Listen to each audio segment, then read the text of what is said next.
Random variable अगला topic हमारा probability का, ठीक है। जरा एक बार बता दो मुझे टॉपिक जो हमने पढ़ ली है, क्या तुम्हें ध्यान है नाम सबके? पहला कंडीशनल प्रोबेबिलिटी, दूसरा मल्टीप्लिकेशन थ्योरम, तीसरा इंडिपेंडेंट इवेंट, रुक जा, चौथा टोटल प्रोबेबिलिटी, पांचवा बेस थ्योरम, और अब छठा नंबर आता है रैंडम वेरिएबल का। ये रैंडम वेरिएबल से मिला जुला टॉपिक है मीन और वेरिएंस। तो उस एक्सरसाइज में, यानी कि जो शायद फोर्थ एक्सरसाइज होगी, उस फोर्थ एक्सरसाइज में रैंडम वेरिएबल और मीन वेरिएंस के क्वेश्चन शायद एक साथ होंगे, ठीक है। तो जिसको रैंडम वेरिएबल आ जाएगा सॉल्व करना, तो रैंडम वेरिएबल से बड़े ही आराम से मीन वेरिएंस वाले क्वेश्चन बनते हैं। ओके, तो हम मीन वेरिएंस तक करेंगे, बर्नौलीज ट्रायल नहीं करेंगे, ठीक है। आइए समझते हैं रैंडम वेरिएबल होता क्या है। रैंडम वेरिएबल को रिप्रेजेंट करा जाता है इस कैपिटल एक्स से, ओनली कैपिटल एक्स, ठीक है ना। और रैंडम वेरिएबल किसी चीज की काउंटिंग शो करता है, काउंटिंग यानी नंबर 1 2 3 4 ऐसे करके। एग्जाम्पल से समझते हैं इस बात को, ठीक है। आइए देखें, एक एग्जाम्पल समझ लीजिए बिना कॉपी में कुछ लिखे हुए, ताकि रैंडम वेरिएबल का बेसिक मतलब समझ में आ जाए आपको। अगर मैं आपसे कहूं कि मैंने एक इवेंट लिया जिसका मतलब था कि एक कॉइन को 3 बार टॉस किया, या छोड़ो 2 बार टॉस किया, जितने आराम से आउटकम बन जाए। एक कॉइन को 2 बार हमने टॉस किया, ठीक है ना। तो जो सैंपल स्पेस बनेगा हमारा, वो H H H T H T T, ये 4 ही आने चाहिए ना उसके अंदर ऑप्शन, बस, ठीक है। अब अगर मैं आपसे कहूं रैंडम वेरिएबल जो एक्स है, वो है हमारा नंबर ऑफ हेड्स, ऐसे करके, नंबर ऑफ हेड्स। तो इन 4 आउटकम्स को नंबर ऑफ हेड्स की कैटेगरी में तोड़ना है। जैसे अगर मैं नंबर ऑफ हेड्स बोल दूं 0, नंबर ऑफ हेड्स 0, तो ये वाला केस आना चाहिए, तो रैंडम वेरिएबल की वैल्यू एक हो गई 0, ठीक है।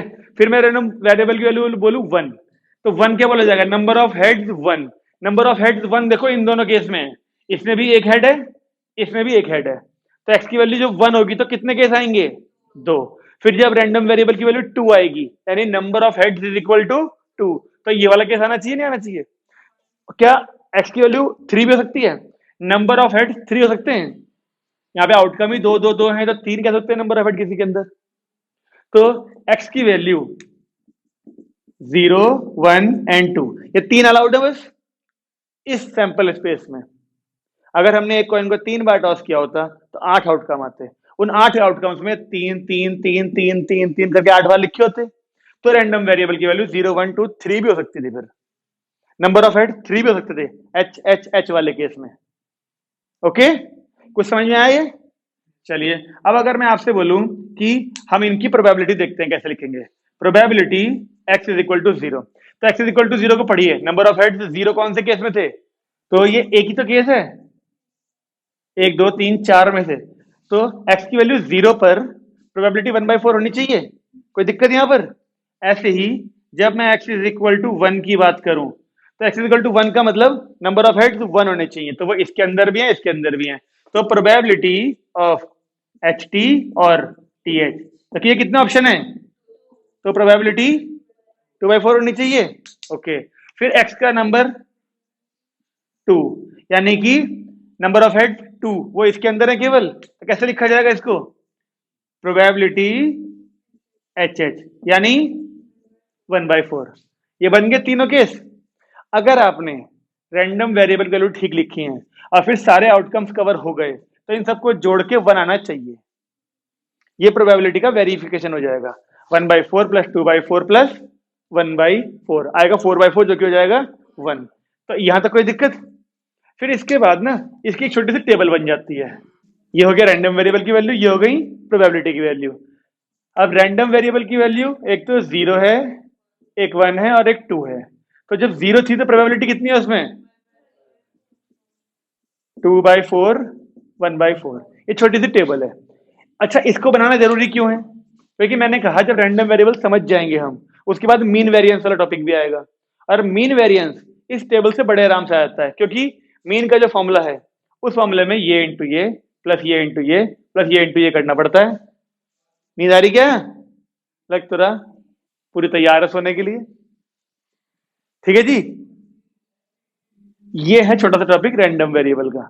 मीन अभी थोड़ी देर में पढ़ लेंगे, पहले थोड़े से और क्वेश्चन करेंगे रैंडम वेरिएबल के। ठीक है, ये टॉपिक वैसे बड़ा इंटरेस्टिंग है, बस आपने किसी तरीके से अगर ये डिसाइड कर ली वैल्यूज,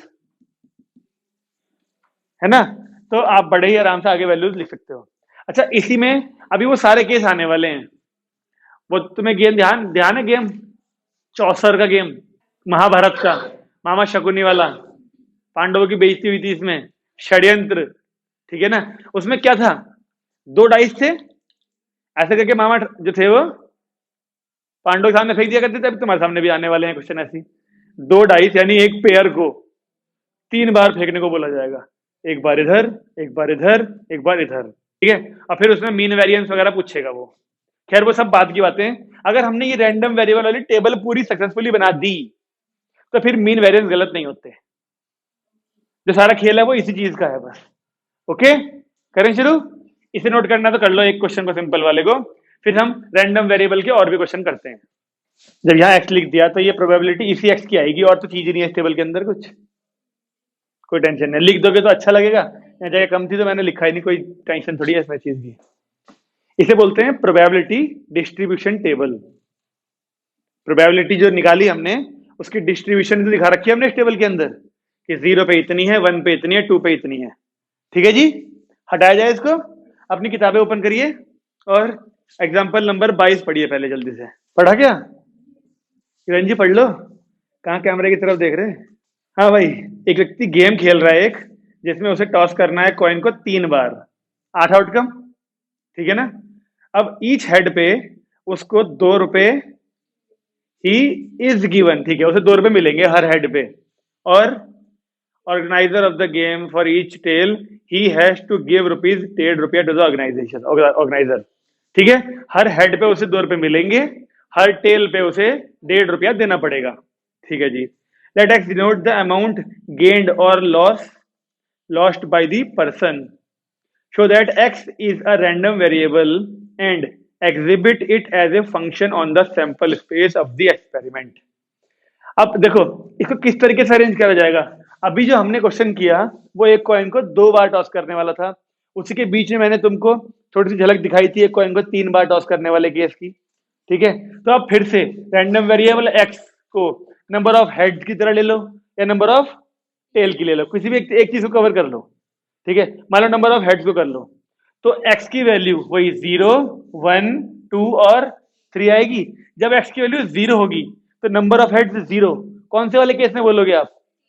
टी वाले। तो एक केस आना चाहिए, उसकी प्रोबेबिलिटी हो जाएगी 1 की 1/8। ओके, अच्छा, अब 1/8 प्रोबेबिलिटी का मतलब क्या है? उसके पास कितना पैसा आया, कितना पैसा गया होगा। इस केस में एक टेल पे 1.5 रुपया देना पड़ रहा था, यहाँ तो 3 टेल आए हैं, तो क्या x की वैल्यू 0 वाले केस में 4.5 रुपए का लॉस हुआ होगा नहीं हुआ होगा? उसे सोचो, हुआ होगा ना, ठीक है। अब x की वैल्यू 1 की बात करूं, अगर x की वैल्यू 1 का मतलब नंबर ऑफ हेड्स 1। कितने केस होते हैं मैंने कल भी बताई थी? 3 केस होते हैं जिसमें नंबर ऑफ हेड्स 1 आएंगे 8 में से, ठीक है। उन तीनों केसेस में एक हेड होगा और 2 होंगे टेल, यानी 2 रुपए मिलेंगे और 1.5 यानी 3 रुपए जाएंगे, तब भी वो 1 रुपए के लॉस में होगा, हाँ है ना। प्रोबेबिलिटी कितनी आएगी इस केस की? 3/8। 3 केस हैं, तो वो x की वैल्यू 0 वाले केस में 4.5 रुपए लॉस में था, x की वैल्यू 1 वाले में 1 रुपए के लॉस में है।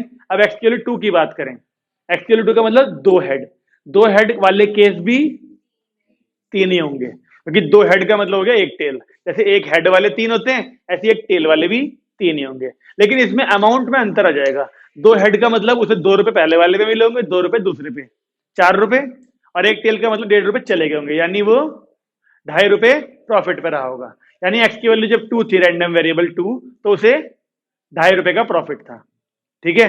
लास्ट केस एक्स की वैल्यू 3 यानी नंबर ऑफ हेड्स 3, कितने रुपए के फायदे या लॉस में होगा? वो 6 रुपए के फायदे में। देखो ये बातें उसने सॉल्यूशन में दिखा रखी हैं सब कुछ लिख के, जिसको हमने क्वेश्चन को पूरा मुंह जबानी निपटा दिया। सैंपल इसमें से बना के दिखा रहा है ना, दिखा रहा, देखो उसने एक केस दिखाया -1 वाला, एक 2.50 वाला, एक माइनस के 4.50 और एक 6 वाला। हमने चारों केस बता दी तुम्हें, इसे लिखने की जरूरत तो नहीं है, सिंपल है ना क्वेश्चन। अगला पढ़ते हैं, चलिए एग्जाम्पल नंबर 23। एक बैग में 2 व्हाइट और एक रेड बॉल है, 2 व्हाइट और एक रेड। क्या लगता है ये 2 व्हाइट जो है अलग अलग होंगी? चलो आगे पढ़ लो। एक बॉल फिर ट्रांसफर करी गई, 1 बॉल इज ड्रॉन, नहीं एक बॉल निकाली गई and then put back in the box after noting its colour, ठीक है। The process is repeated again if X denoted the number of red balls recorded in the 2 draws, describe X. X यानी बोला ना इसने, देखो X denote किया number of red balls. हाँ जी, बताइए रेड बॉल जब उसके अंदर पहले वाले में कितनी थी? 2 व्हाइट और एक रेड, 2 व्हाइट और एक रेड। अब 2 व्हाइट एक रेड में पहले तो सैंपल स्पेस सोच लो कितने बनेंगे आपके हिसाब से। एक बैग में 2 व्हाइट और एक रेड, टोटल 3 बॉलें हैं। नहीं, पहले एक बॉल निकाली, उसका कलर नोट किया, वापिस रख दिया, फिर दूसरी बॉल निकाली, उसका कलर नोट किया, वापिस रख दिया। ऐसे बोल रहा है and is repeated again and again, ऐसा कुछ लिखा है ना। The process is repeated again, रख तो दिया, put back in the box. 3 case कैसे? नहीं, अब 2 ऑप्शन आते हैं हमारे सामने 2 ऑप्शन आते हैं। या तो हम जो वो हैं रेड बॉल्स हैं उन्हें आइडेंटिकल लेके चलें, एक ऑप्शन। और दूसरा ऑप्शन आता है कि वो तो दो नहीं, व्हाइट वाली है वो, व्हाइट 2 है ना, व्हाइट को आइडेंटिकल लेके चलो। आइडेंटिकल लोगे तो W1 W2 नहीं लिख सकते, वो दोनों सेम होंगी फिर, ठीक है। और अगर उनको अलग अलग लेके चलते हो, क्योंकि उसने बोला है केवल 2 बॉल रखी हैं, अगर आइडेंटिकल होती ना, आपने वो देख खोला, खेला तो नहीं होगा, देखा है कभी स्नूकर, या खेल भी लिया किसी ने? नवाबों का गेम है ना, बच्चे वाला है। अच्छा बच्चे वाला, तुम्हें ध्यान है उसमें बॉल के ऊपर नंबर लिखे रहते हैं। तो ऐसा मान लें इसके ऊपर कुछ, जब 2 व्हाइट और एक रेड है तो हो सकता है व्हाइट के ऊपर नंबर 1 और 2 लिखा हो, कुछ हो सकता है ना। अदरवाइज तो क्या है, आइडेंटिकल बॉल्स हैं, ठीक है। तो हो सकता है ना W1 W2 कहीं दिख रहा है? हाँ दिख तो रहा है W1 W2, ठीक है। अब बताओ उसने कितनी ये बॉल ऐसे कैसे निकाली है? The process is repeated again. अच्छा, एक गलती कर दी मैंने पढ़ने में, मैंने बोला the process is repeated again and again, मैंने ये बोला, जबकि वहां क्वेश्चन में लिखा है the process is repeated again. बस एक ही बार रिपीट किया, एक ही बार रिपीट करने का मतलब बस, यानी बस 2 बॉल निकाली गई हैं, एक पहले निकाली उसका कलर नोट किया वापस रख दी, फिर दोबारा निकाली उसका कलर नोट किया वापस रख दी, बस।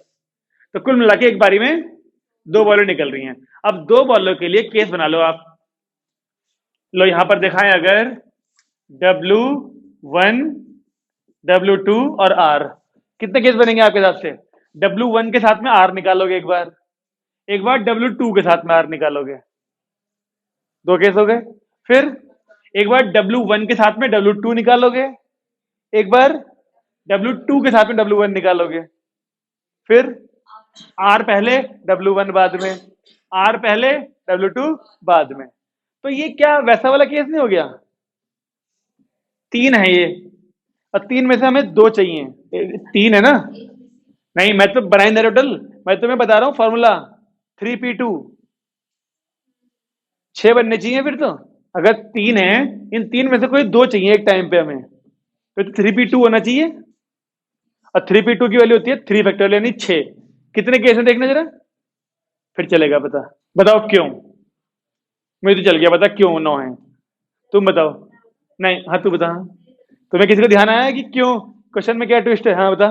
दूसरी बारी में भी W1 दोबारा निकल सकती है ना, वो 3 केस छोड़े हुए हमने। समझो, उसने एक बॉल निकाली, देखी और वापस रख दी।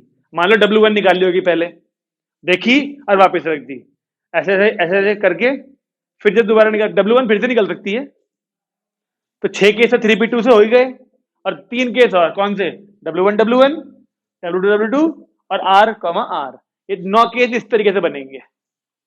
अदरवाइज अगर ऐसा ना होता कि निकाल के रख दिए फिर निकाली, तो फिर 3P2 से 6 बनते बस। अब हमारे पास, हाँ बिल्कुल सही कह रही, रेड बॉल एक ही है, लेकिन उसे एक को देखा, ऐसे घूरा और वापिस रख दिया, फिर ऐसे शफल किया, दोबारा निकाल सकते, रेड नहीं आ सकती दोबारा से। तो व्हाइट में सोच रही है ऐसा, रेड में नहीं हो सकता ऐसा। तो तू व्हाइट में ऐसा सोच रही है कि 2 थी इसलिए दोबारा आ सकती है। तो ये सवाल तेरा रेड पे क्यों आया, W पे क्यों नहीं बोला तूने ऐसा कुछ? वही सोच रही, गलत। W1 कॉमा W1 कैसे बन सकता है बता। तो ये काम यहाँ क्यों नहीं हो सकता था? तो 9 केस बन गए। अब बताओ पूछा क्या है इसने हमसे? रैंडम वेरिएबल किस चीज का पूछा है? Number of red balls. अब बताओ 9 केस हैं, इन 9 केस में एक्स की वैल्यू आप क्या क्या ले सकते हैं? 0, 1 और 2। एक्स की वैल्यू 0 यानी नंबर ऑफ रेड बॉल 0। कितने केस में है नंबर ऑफ रेड बॉल 0? जिसमें W1 W2 वाला केस होगा, W2 W1 वाला होगा, W1 W1 W2 W2 यानी 4 केस आउट ऑफ 9।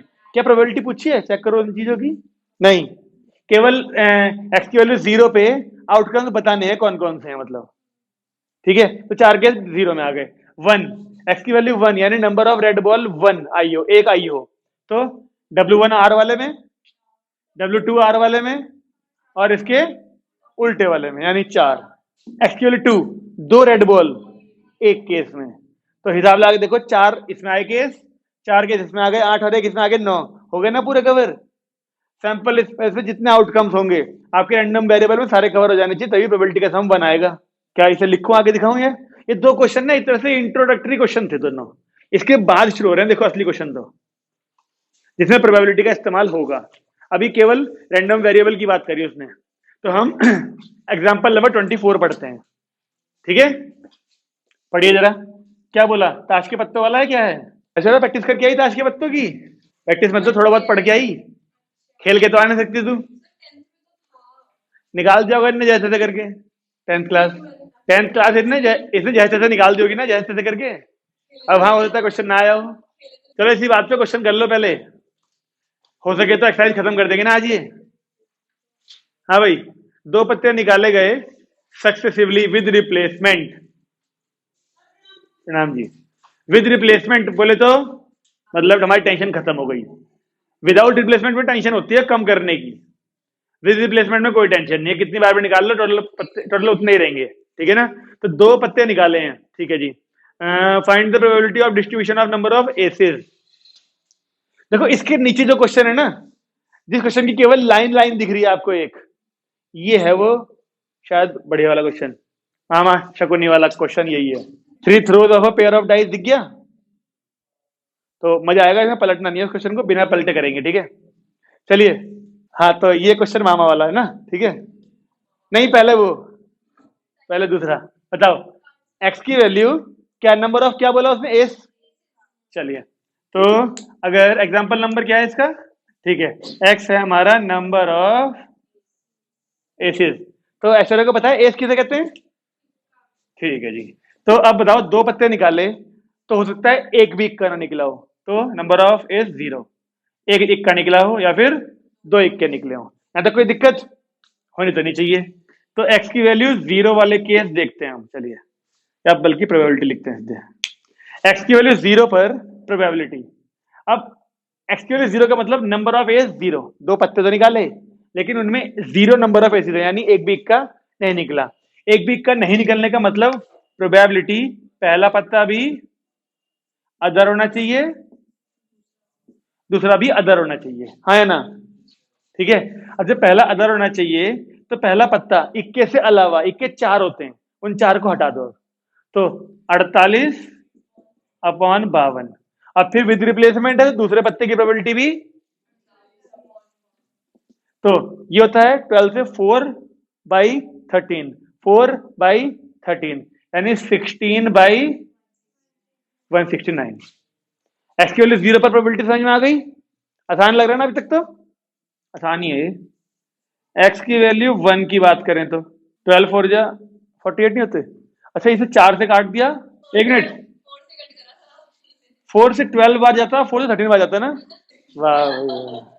तरंगे निकल रही, तरंगे तुम्हारे अंदर से, 12 और 12। अब ठीक है चलो, एक्स इज इक्वल टू 1 में बताओ, तो ये वाली लाइन बताओ मुझे पहले, ये वाली लाइन। पहला अगर अदर तो दूसरा क्या होना चाहिए? या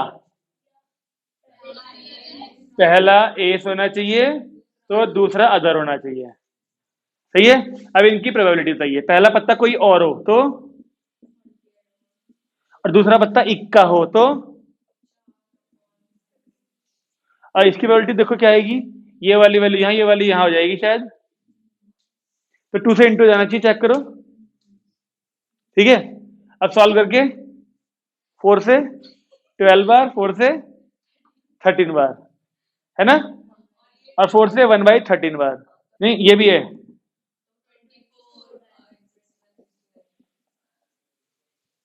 ठीक है जी।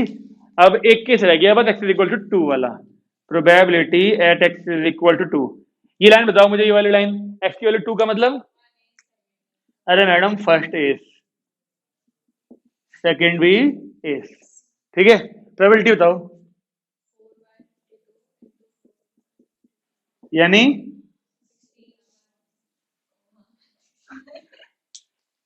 1/169। अब जरा ऐड कर लो, देखो 144 और ये, इन दोनों को ऐड करो, 24 और 1 25, 25 में 144 जोड़ो तो देखो 169 आ रहा है, नहीं आ रहा, ऊपर आ रहा है, तो ये ठीक माना जाएगा हमारा क्वेश्चन। आ रहा है, ठीक है। तो क्या प्रोबेबिलिटी डिस्ट्रीब्यूशन टेबल भी बोली उसने? यस। तो टेबल बना देंगे वैसे वाली सिंपल, जैसे पहले एग्जांपल में करी थी हमने, एक्स की वैल्यू 0 1 2 और नीचे प्रोबेबिलिटी ये और ये।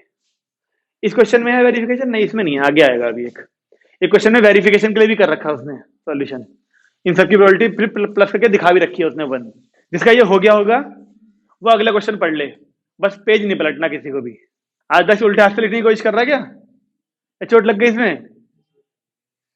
अबे यार, पट्टी पुट्टी बांध रखी क्या? अभी देखो ये क्वेश्चन आएगा तब नाचना जिसे नाचना होगा, ठीक है ना। इस क्वेश्चन को पढ़ो एक लाइन को और मुझे समझाओ कि क्या कहना चाह रहा है इस एक लाइन से। एग्जाम्पल नंबर 25 में पेज नहीं पलटना किसी को भी बस, ठीक है। जितना है क्वेश्चन इस तरफ ही है भाई। दक्ष तेरा तो नहीं होने का पूरा फिर आज, ये उल्टे हाथ से तो हो गया। हाँ भाई, 25वें क्वेश्चन में उसने बोला कि एक पेयर ऑफ डाइस को 3 बार फेंका गया है। पहले तो यही बात हजम कर लो, एक पेयर ऑफ डाइस को आमतौर पर जब एक बार फेंकते हैं तो 36 आउटकम आते हैं, 36। अब वो काम उसने 3 बार किया, यानी अगर वो तीनों, मतलब वो जो 2 पेयर हैं, एक बार इधर फेंक के नम्रता की तरफ को, एक बार ऐश्वर्या की तरफ को, एक बार आरंभिया की तरफ को। अब ये 36 आउटकम यहां दिखने चाहिए, फिर 36 आउटकम यहां दिखने चाहिए और 36 ही यहां दिखने चाहिए। सही है इतनी बात? पूछा क्या फिर, जरा बताना। जिस चीज की प्रोबेबिलिटी डिस्ट्रीब्यूशन चाहिए होती है वही चीज होती है हमारी रैंडम वेरिएबल। नंबर ऑफ क्या बोला तुमने? डबलेट। अब 36 आउटकम जो यहां होंगे, कितने डबलेट होंगे इसके अंदर? डबलेट कितने कहते हैं वैसे? सेम वाली वैल्यूज 1 1 2 2 3 3, तो 36 में कितने होते हैं वो? कितनी कितनी टफ बात है, 8 कह रही है वो, 6 होते हैं, 6 होते हैं और 6 होते हैं। समझ में आता है, मैं प्रोबेबिलिटी पे ध्यान नहीं दिया 10th में और ना ही 11th में दिया, ठीक है ना। 36 आउटकम्स में 6 होते हैं डबलेट, तो 6 डबलेट यहां आ सकते हैं, 6 डबलेट यहां आ सकते हैं, 6 डबलेट यहां आ सकते हैं। जो काम एक तरफ होगा वो 3 जगह सोचना है बस हमें, 3 बार फेंका गया है क्योंकि उस पेयर को, ठीक है।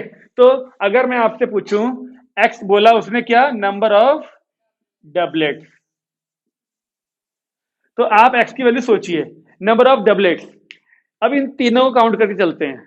हो सकता है हमने एक बार जो 3 जगह फेंका, एक बार भी डबलेट ना आया हो, ना तो यहां आया हो डबलेट, ना तो यहां आया हो, ना तो यहां आया हो, तो आप उस वाली वैल्यू को लोगे नंबर ऑफ डबलेट 0। और अगर मैं आपसे कहूं किरण जी, अगर मैं आपसे कहूं नंबर ऑफ डबलेट 1 है, क्या मतलब इस बात का? किसी एक डाइस पे नहीं, किसी एक थ्रो में।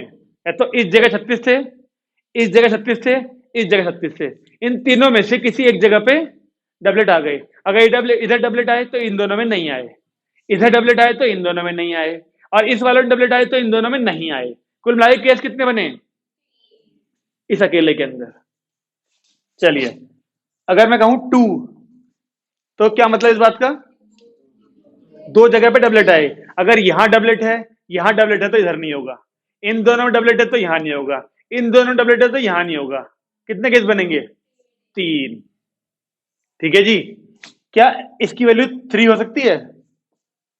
नंबर ऑफ डबलेट्स 3 हो सकते हैं। हाँ, यहां भी डबलेट आ गया 36 में से, यहां भी डबलेट आ गया हो, यहां भी डबलेट आ गया हो। कितने केस हैं ऐसे? एक ही केस है ये, तीनों जगह डबलेट। करें शुरू फिर? चलिए, जब हम probability x is equal to 0 की बात करें, देखो ये चीज सबसे जरूरी है। इसी से हमें चलता है पता हमें वैल्यू क्या पुट करनी है प्रोबेबिलिटी की। ठीक है ना, सोचिए। अभी चलता है पता, रुको।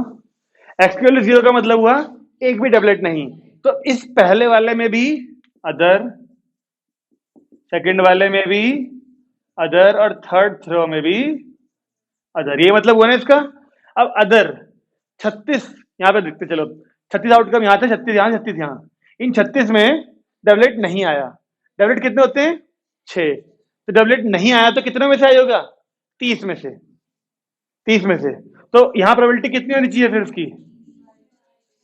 यहां पर भी और यहां पर भी 30/36, जो कि हर वैल्यू कट रही है, नहीं कट रही? 6 से 5/6, 5/6, 5/6 यानी 125/216। पहला केस समझ में आ गया, सिंपल है। चलिए x इज इक्वल टू 1 की तरफ चलते हैं। x इज इक्वल टू 1 का मतलब बताइए। अगर पहले में डबलेट, देखो डी लिख दिया मैंने, पहले में डबलेट तो सेकंड में अदर और थर्ड में प्लस, यानी या प्रोबेबिलिटी। यहाँ वीडियो में कहां तक दिख रहा है देखना। नहीं, एक के हरेगा पूरा यहां पर, तो ये आ जाएगा ये वाला, ये भी नहीं आएगा। अब आएगा पहले में अदर, दूसरे में डबलेट, तीसरे में अदर। आपको डी पहचान में आ रहा है या फिर मैं डी को ब्लू से कर दूं? मेरे डी और ओ जैसे लग रहे होंगे नहीं तो। देखो डी ब्लू कर दिए। अब एक केस रह गया ना, कैसे चल रहा है पता? देखो एक बार पहले वाले पे डी था, इसमें दूसरे वाले पे डी है, अगले में तीसरे वाले पे डी होगा। तो पहले पे अदर, सेकंड पे अदर और थर्ड पे डबलेट। ठीक है जी। अब इनकी प्रोबेबिलिटी लिखें, बताइए। पहले वाले में डबलेट, डबलेट कितने होते हैं? 6, यानी 6 इंटू इनकी तो लिखी हुई है हमने 30/36, 30/36।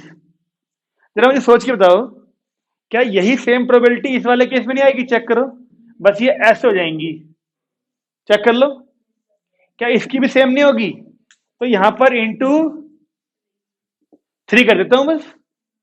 किसी को आपत्ति तो नहीं है इस बात से? तो आप बताइए चलिए। 1/6, 5/6 और 5/6, यानी ऊपर तो हो गया 25। तो 6 आए होंगे, एक तो इससे कट भी गया होगा।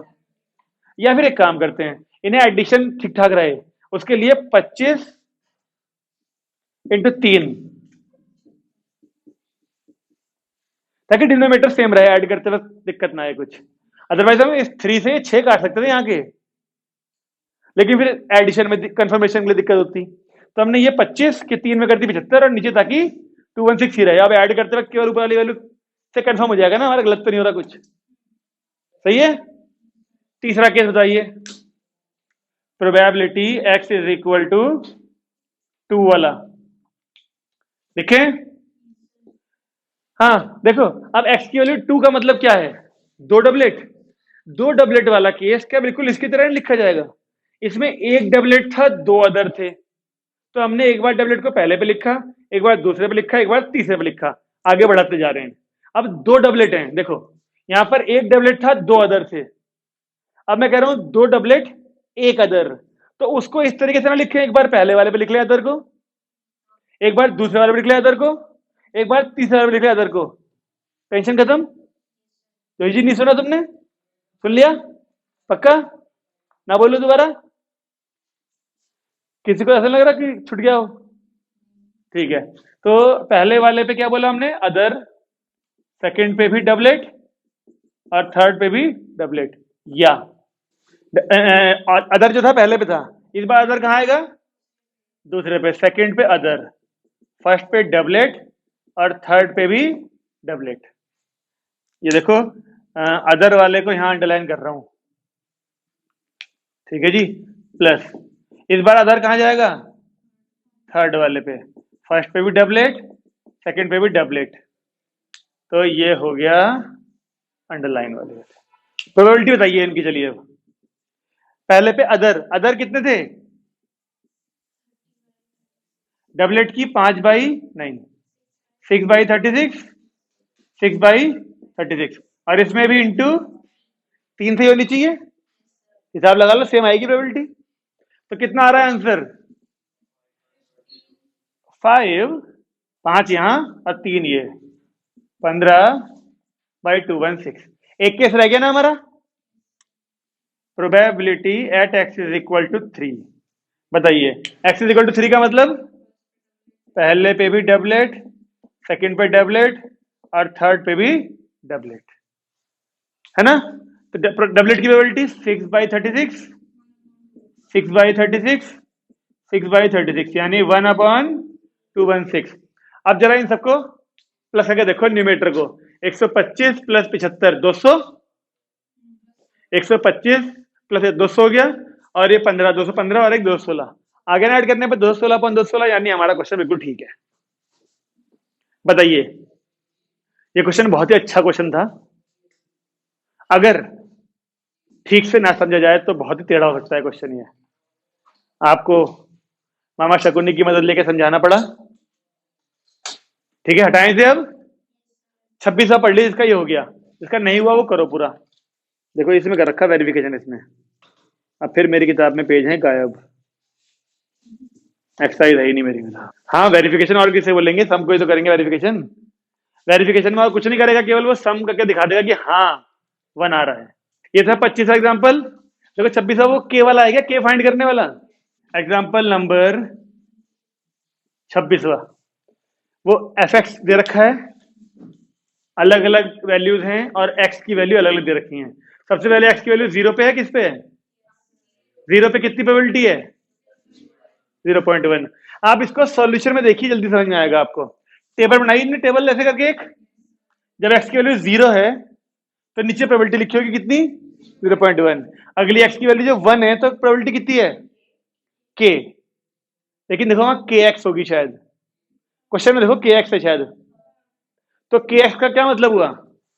के एक्स का मतलब हुआ जब एक्स की वैल्यू 1 पे के एक्स है, तो फिर एक्स की वैल्यू जब यहां 1 है तो वहां भी 1 डालो ना, इसलिए वो 1 पे जो प्रोबेबिलिटी है वो के है टेबल में। बात समझ में आ रही है? फिर जब एक्स की वैल्यू 2 है तो देखो प्रोबेबिलिटी क्वेश्चन में कितनी है, उसमें भी के एक्स है, तो फिर वो 2k बन जाएगी। 2 पे टेबल में देखो 2k दिख रही होगी आपको। ठीक है, जब एक्स की वैल्यू 3 है तो क्वेश्चन में प्रोबेबिलिटी कितनी दिख रही है? के 5 - x। 3 पे 2 पे 3 पे, तो 3 वहां पुट करो, है ना? 2k भाई, इतना ही बन रहा है 2k। ठीक है, 3 पे प्रोबेबिलिटी 2k हो गई। ऐसी 4 पे 5 पे आगे सब में जीरो दे रखी शायद। 4 पे पता है आगे सब में जीरो है, तो 4 तक आपको रैंडम वेरिएबल लेना पड़ेगा, अकॉर्डिंगली प्रोबेबिलिटी मिल जाएगी। और सॉल्यूशन में देखो टेबल दिख रही है, उसमें सारी प्रोबेबिलिटी दिख रही है आपको, 0 पे, 1 पे, 2 पे, 3 पे, 4 पे। और क्योंकि हम जानते हैं कि रैंडम वेरिएबल की सारी वैल्यू कंसीडर करने पर जो प्रोबेबिलिटी आती है उन सबका सम 1 होता है, इसलिए इसने सारे के प्लस कर दिए और इक्वल टू 1 लेके के मिल गया इसे। और के ही मिलने की देर थी कि हमें सारी प्रोबेबिलिटी पता है। सबसे पहले पार्ट में क्वेश्चन में क्या पूछा बताओ? सेकंड पार्ट बताओ फिर। At least 2 hours. देखो जब आपसे सेकंड पार्ट में बोलेगा एटलीस्ट 2 आवर्स, तो आपको समझ में आना चाहिए एटलीस्ट 2 आवर्स का मतलब ये होता है x greater than equal to 2। At least 2 hours यानी आप कम से कम, मजा आ रहा है पढ़ाई में मान लो, तो कम से कम 2 घंटे पढ़ोगे। अब फिर मैंने क्वेश्चन मार्क लगाया नहीं, अब तुम बताओ इसका क्या मतलब है? उससे ज्यादा भी पढ़ सकते हो, तो इसलिए ग्रेटर देन इक्वल टू लगाया। अब कुल मिला एक्स की वैल्यू हमारे पास 4 तक थी शायद, तो इसमें जो प्रोबेबिलिटी आएंगी वो 2 वाली, इक्वल टू 2 भी था ना यहाँ पर, और x इज इक्वल टू 3 वाली, और x इज इक्वल टू 4 वाली, तीनों प्लस करनी पड़ेगी हमको। कोई समस्या? अगले पार्ट में क्या पूछा है इसने? तो फिर एक ही केस आएगा बस ये वाला, है ना? अगला एट मोस्ट 2 आवर्स यानी x less than equal to 2। At least वाले में भी इक्वल वाली वैल्यू आती है, एट मोस्ट वाले में भी इक्वल वाली वैल्यू तो आती है। अब 2 का मतलब क्या हुआ? 2 वाला भी आएगा, 1 वाला भी आएगा, 0 वाला भी आएगा। बोलिए, कोई समस्या? आसान है ना? ऐसा क्वेश्चन एक्सरसाइज में भी आएगा अभी। ठीक है, खत्म हो गया या और पार्ट भी है कोई? बस अगला पढ़िए। अगला नंबर क्या एग्जांपल का? 27। एक ही था? अच्छा, मीन वेरिएंस आ गया, चलो ठीक है। लिखो हेडिंग, मीन एंड वेरिएंस। ये दोनों टॉपिक जुड़े हुए हैं इसलिए इन्हें इकट्ठे पढ़ लेते हैं, तभी एक्सरसाइज पूरी कर पाएंगे एक बारी में। हाँ जी, देखिए देखिए देखिए, मीन को मीन को वैसे तो हम लोग बोलते थे पुराने तरीके से एक्स बार, है ना। यहां पर मीन को एक्सपेक्टेशन, यस, मीन को यहां पर एम नहीं लिखते, है ना, यहां पर एक्स बार नहीं लिखते, यहां पर मीन को लिखते हैं हम लोग, देखो इस तरीके से, ई और कैपिटल एक्स, एक्सपेक्टेशन। मीन को जहां मीन लिखा है ना तुमने, यहीं कहीं साइड में स्लैश लगा के एक्सपेक्टेशन में लिख दो। वो मीन पूछे या एक्सपेक्टेशन पूछे, बात एक ही है, ठीक है ना। तो उसे लिखते हैं ई स्लैश एक्स से। और फिर आता है वेरिएंस। वेरिएंस को सिग्मा स्क्वायर से ही बोलते हैं, जैसे 11th में बोलते थे वेरिएंस को सिग्मा स्क्वायर से। फिर इसका स्क्वायर हटा दें तो क्या बनता था वो, स्टैंडर्ड डेविएशन। वो भी पूछ लेगा क्योंकि रूट निकालना पड़ेगा ना फिर तुम्हें अपने आप, ठीक है जी। तो ये दो चीजें सीखनी है हमने। तो एग्जाम्पल के तौर पे थोड़ी देर पहले जो हमने, थोड़ी देर पहले क्या, आज का सबसे पहले वाला एग्जाम्पल जो था वो छोटा सा, एक कॉइन को 2 बार टॉस करने वाला, मुझे उसकी वो बताओ। ये टेबल एक्स और प्रोबेबिलिटी, दो चीजें थी बस ये। इसको थोड़ा सा आगे बढ़ा देते हैं ऐसे करके, हाँ, 0 1 और 2 पे प्रोबेबिलिटी, ठीक है जी। जब हमसे मीन और वेरिएंस पूछेगा तो आप रैंडम वेरिएबल जो भी होगा उसकी वैल्यू ढूंढ ढूंढ के, प्रोबेबिलिटी ढूंढ के यहां तक पहुंच जाएंगे। अब मीन की बात करते हैं। तो जो मीन है यानी ई स्लैश एक्स, एक्सपेक्टेशन है, इसका फॉर्मूला बड़ा ही आसान है, summation P I x I. P और एक्स ये वाले, पी आई एक्स आई का मतलब क्या होता है, समीशन लगा हुआ आगे, यहाँ पे आई की वैल्यू 1 से लेके यहां तक जाना होगा, वहां तक होगी। अब आई की वैल्यू 1 डाली हमने, तो किसे क्या पढ़ेंगे, P1 X1, ये वाली वैल्यू यानी ये है P1 और ये है X1, इन दोनों की इंटू करी, फिर इसकी वजह से क्या होगा, प्लस, यानी 0, प्रोबेबिलिटी पहले लिख देता हूँ लो, 1/4 इंटू 0 प्लस, ये प्लस आया समीशन की वजह से। अब आई की वैल्यू डलेगी 2, तो ये दोनों क्या बन जाएंगे, P2 X2, ये रहा P2 और ये रहा X2, यानी 2/4 इंटू प्लस। कोई समस्या यहां तक। फिर आई की वैल्यू 3 डलेगी तो P3 X3, 1/4 इंटू 2, यानी सॉल्व करके कुल मिला के तो हट गया, ये आया 1/2 और ये भी आया 1/2, यानी 1। मीन आ गया हमारा 1, इस वाले क्वेश्चन का जो हमने सबसे पहला करा था आज का। ऐसा रही कोई समस्या यहां तक, ये रहा मीन का फॉर्मूला। टेबल की वजह से तो ये करोगे तुम, ये इंटू ये इंटू ये इंटू ये। अगर मीन भी पूछ लिया उसने तो मीन पूछने के लिए भी बनेगा तो इससे मीन, और ये रैंडम वेरिएबल लेने के बाद ही बनेगी, ठीक है जी। कोई बड़ा काम तो नहीं, छोटा सा ही तो है। एक्स की वैल्यू चलनी चाहिए पता, प्रोबेबिलिटी मिलनी चाहिए, टेबल बननी चाहिए, मीन निकल ही जाएगा अपने आप पे, ठीक है। आते हैं सिग्मा स्क्वायर पे, यानी वेरिएंस पे, सिग्मा स्क्वायर वेरिएंस, ठीक है जी।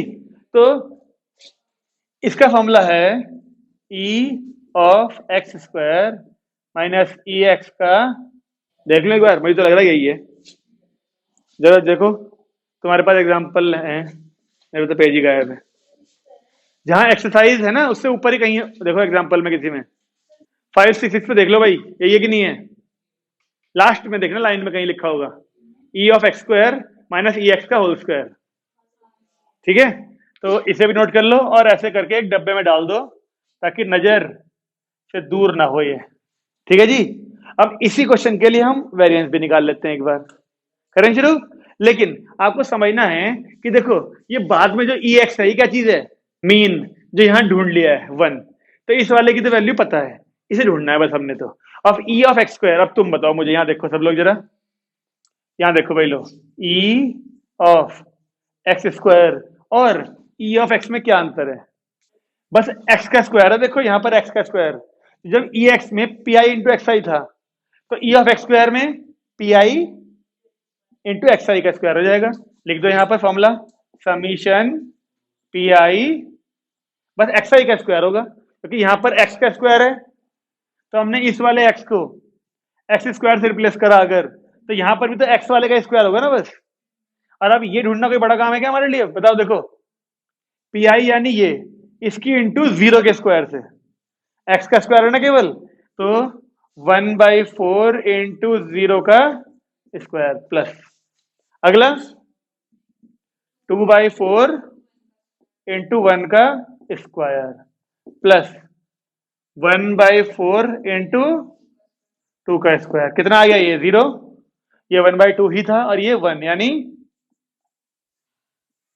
3/2। सही है। अब अगर मैं आपसे कहूं वेरिएंस निकालो, वेरिएंस ऑफ एक्स, ऐसे लिख सकता हूं ना, देखो variance of x random variable, वो आएगा ई ऑफ एक्स स्क्वायर यानी 3/2 माइनस 1 यानी 1/2 यानी 0.5। अब ये वेरिएंस आ गया। हो सकता है आपसे कहते हो स्टैंडर्ड डेविएशन निकालो यानी सिग्मा निकालो, तो आपको इसका रूट करना पड़ेगा, बस 0.5 का स्क्वायर रूट निकालना पड़ेगा। कहाँ? VAR तो लिख दिया मैंने, कहा ना ये टॉपिक तो अच्छा था, हटा दिया जबरदस्ती। हटाना ही था, हटाना ही था। बेस थ्योरम को हटाते, बड़े बड़े क्वेश्चन होते हैं, मेहनत करनी पड़ती थोड़ी सी, इसे हटा दिया। नई किताबों में से हटाया, सिलेबस में से वहां से भी नहीं हटा हुआ। ठीक है, अब जरा एग्जांपल देखें। ये हमने पहले एग्जांपल, जो सबसे पहला एग्जांपल किया था, उसी से हमने डिस्ट्रीब्यूशन टेबल सीख ली, एक कॉइन को 2 बार टॉस करने के तरीके से। उसी से मीन निकालना सीख लिया, उसी से वेरिएंस सीख लिया। मीन और वेरिएंस वाले दोनों फॉर्मूला में डब्बे बनाए नहीं बनाए तुमने? ठीक है, एग्जाम्पल देखो अब, जो उसके के बाद वाला था, के वाला तो क्या था लास्ट हमने अभी एग्जाम्पल। उसके बाद देखो मीन निकालने के लिए क्वेश्चन पढ़ो जरा बस। एक पेयर ऑफ डाइस को, या एक डाइस को 2 बार फेंका, एक बार फेंका गया है बस, है ना? तो 36 आउटकम आएंगे, 36 आउटकम्स में सम नोट किया गया, है ना? और उसका मीन और वेरिएंस पूछ रहा है किसका? सम का। बस केवल मीन पूछा है, सम का। अच्छा, जिस चीज का मीन पूछा जाएगा उसी चीज का रैंडम वेरिएबल बनेगा, क्योंकि उसके बिना तो मीन निकलेगा ही नहीं। अब सम का मीन वो पूछा है, सम का मीन, तो सम एक्स ले लें किस चीज को? सम को। तो सम मिनिमम कितना आता है 36 में से? मिनिमम सम आता है 2। कब? जब 1 और 1 आए हो 36 में से, है ना? सम 3 कब आता है? 1 2 और 2 1 आए हो। सम 4 5, ऐसे करते करते मैक्सिमम सम कितना होता है? 12। ये सारे लिख लेंगे एक पेज भर के, सारे केस लिख देंगे उसके आगे। जैसे किताब में देखो, ऐसे क्वेश्चन है, यहां से ऐसे चल रहे हैं, केस बढ़ रहे हैं धीरे धीरे, और फिर घटने घटने शुरू हुए। इस 2 वाले में केवल एक केस है 1 1, ऐसे 12 वाले में केवल एक केस है 6 6। पहले वाले लास्ट में एक एक है, इसके नीचे इसके ऊपर में 2, इसके नीचे इसके ऊपर में 3, इसके नीचे इसके ऊपर में 4, ऐसे के बीच वाले में सब ज्यादा होंगे एक। तो इस तरह के सारे केस दिख जाएंगे आपको। उन सारे केसेस का टेबल मिलेगी हमको, ये बनी हुई नहीं मिलेगी, मतलब बना लेंगे। उसके बाद मीन निकालना कोई बड़ा काम है क्या? ये इंटू ये प्लस ये इंटू ये प्लस ये इंटू ये सारा कर देंगे, और मीन ही पूछा शायद बस। बताओ, है इस क्वेश्चन में कुछ बड़ा? भले ही है क्योंकि सम के बारे में बोल दिया उसने, लेकिन वैसे क्वेश्चन में कुछ अलग बात नहीं है जो हमें परेशान करे। ठीक है, अगला टॉपिक पढ़ो। अगला टॉपिक नहीं, अगला एग्जांपल। इसने वेरिएंस पूछा है, तो हमें वेरिएंस की टेंशन नहीं, हमें रैंडम वेरिएबल की टेंशन है। रैंडम वेरिएबल बताओ पढ़ के क्या है? ओके, अनबाइस्ड मतलब क्या बोलिए? अरे यार एक बात ध्यान रखो ना, अनबाइस्ड का अन और अनफेयर का अन, ये दोनों सेम नहीं होते। अनबाइस्ड का मतलब है जिसमें कोई भी पार्शियलिटी नहीं हो रही, कोई कोई मतलब वो नहीं हो रहा, मतलब हाँ भेदभाव कोई नहीं हो रहा, है ना? तो अनबाइस्ड डाई फेंका ना, डाई एक बार तो 6 आउटकम आएंगे। फिर तो एक्स की वैल्यू नंबर ऑन डाई बोला है बस, है ना? तो एक्स की वैल्यू 1 आएगी, 2 3 4 5 6, हर किसी की प्रोबेबिलिटी 1/6 1/6 1/6 आएगी, टेबल में दिख रहा होगा देखो। और फिर तो बड़े आराम से मीन और वेरिएंस दोनों निकाल लोगे आप लोग उसका। कोई समस्या तो पढ़ दो, बता दो, हो जाएगा ये। चलिए आप बताओ जरा मुझे, अगला एग्जांपल कितने नंबर का है? 29। पढ़िए। क्या कह रहे हैं सर, इसमें तो कॉम्बिनेशन का इस्तेमाल हो रहा, डर सा लग रहा। बताओ पढ़ के कुछ तो, क्या है क्वेश्चन? तो 2 कार्ड निकाले, इतना बोलते मैं समझ जाऊंगा 52 में से निकाले होंगे। एक और बात लिखी है इसमें, काम की होनी पड़ी तूने, विदाउट रिप्लेसमेंट, ये मेन बात बताई नहीं तूने। एक एक पत्ता कम हो जाएगा मतलब। तो हमें क्या करना है? Find of number of Kings, number of Kings. चलो करें शुरू। एग्जाम्पल नंबर क्या है इसका? एक्स है हमारा नंबर ऑफ किंग्स। तो जल्दी से मुझे नंबर बोल दो कितने हो सकते हैं। हो सकता है दो में से एक भी किंग ना निकला हो सकता है एक किंग आ गया हो सकता है दोनों किंग आए हो। ठीक है जी। तो अब x is equal to zero वाले की बात करें। x is equal to zero का मतलब क्या है? Number of kings zero. इसने कॉम्बिनेशन से किया, हम बिना कॉम्बिनेशन से कर लें। ठीक है। तो जब उसने पहला भी अदर यानी पहला भी किंग नहीं निकला होगा, दूसरा भी किंग नहीं होगा, तो फर्स्ट भी अदर, सेकंड भी अदर। पहला पत्ता किंग के अलावा कोई होगा तो किंग के अलावा 48 में से होगा कोई, फिर अब एक पत्ता कम हो गया होगा फिर वो, तो अगले कितने होंगे? चेक करें कितना आ रहा है ये। 4 से ये 12/13 बार, और तो बड़ा अजीब सा आ जाएगा फिर। इसने मल्टीप्लाई कर रखी क्या? 188। 2 से 7 की इंटू होगी तो 8 तो नहीं आने का लास्ट में। अच्छा इसने इन्हीं की कर दी ऊपर वालों की, यानी वो भी कटेगा फिर आपका जो दिख रहा है वहां पर। तो एक काम करते हैं हम भी ना, छोड़ देते हैं मल्टीप्लाई, क्योंकि कुछ फायदा तो हो रहा है, हो नहीं रहा है इसका काटने का, कम से कम वेरिफिकेशन ये समझ जाए। 48/52 कितना आया इसका? पहला केस। ठीक है जी।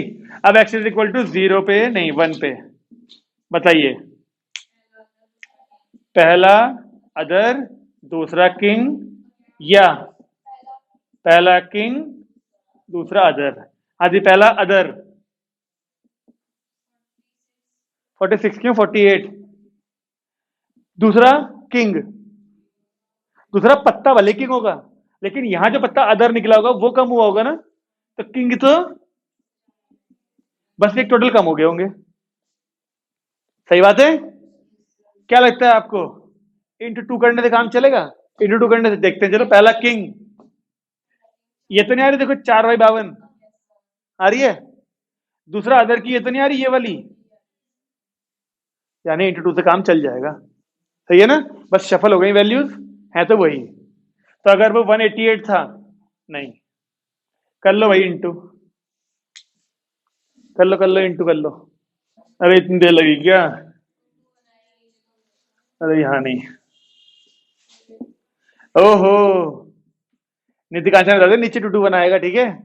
ऊपर 8 की कर दो, 64 का ये 4 और 6, 8 4 32 और 6 384। ठीक है जी, दोनों वैल्यू मिल गई। ये कैसे आ रहा है?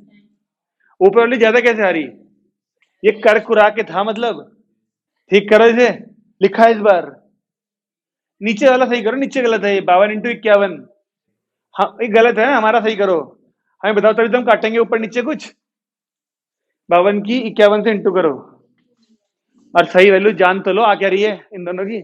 2652, 2652। अब इन्हें काटा पिट्टी करेंगे अगर, तो वो आना चाहिए जो बोला है इसने, क्या? 32/221, 32 है। किस चीज से काटा? यहीं पे ही ठीक करा। मुझसे तो गलती होगी ना, विश्वास कर लिया मैंने कि इन दोनों से वही आ रहा होगा, इनकी बात तो मैं आ गया। वरना यहीं काटते हम भी से 4 से ही दोनों को। 13, सॉरी 12 और 13 हो गया। उसे देखें तो अपने आप कर लेना सॉल्व। एक्स की वैल्यू 2 का मतलब दोनों किंग, तो पहला भी किंग दूसरा भी किंग। पहला किंग 4/52, यानी 3 से 17 बार और 4 से 13 बार।